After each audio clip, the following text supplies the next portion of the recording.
Good evening, everybody. Assalamualaikum. This is Kazal sir in front of you, dear viewers and learners. Today, we are going to memorize some important appropriate preposition. Okay, dear learners, চলো আমরা মুখস্থ বা আলোচনা করি।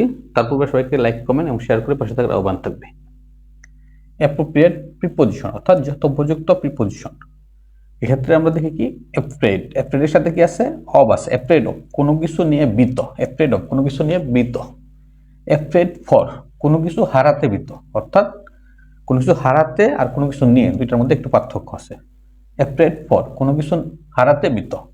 Angry with, angry with রাগান্বিত। Angry with, angry with যদি থাকে এক্ষেত্রে কোনো ব্যক্তির প্রতি রাগান্বিত, পার্সন। অ্যাংরি উইথ রাগান্বিত অর্থাৎ কোনো ব্যক্তির প্রতি রাগান্বিত। অ্যাংরি অ্যাট, অ্যাংরি অ্যাট যদি অ্যাট থাকে তাহলে কোনো জিনিসের প্রতি রাগান্বিত, কোনো ব্যক্তির প্রতি আর কোনো জিনিসের প্রতি রাগান্বিত। এইমড অ্যাট, এম শব্দের অর্থ আমরা জানি লক্ষ্য, উদ্দেশ্য। এইমড অ্যাট কোনো কিছুতে লক্ষ্য স্থির, কোনো কিছুতে লক্ষ্য স্থির। অল্টারনেটিভ টু, অল্টারনেটিভ সাথে বসে টু বসে, অল্টারনেটিভ টু কোনো কিছুর বিকল্প, অল্টারনেটিভ টু কোনো কিছুর বিকল্প।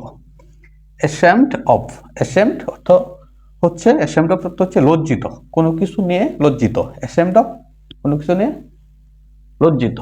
Okay dear learners, don't forget to like, comment, share.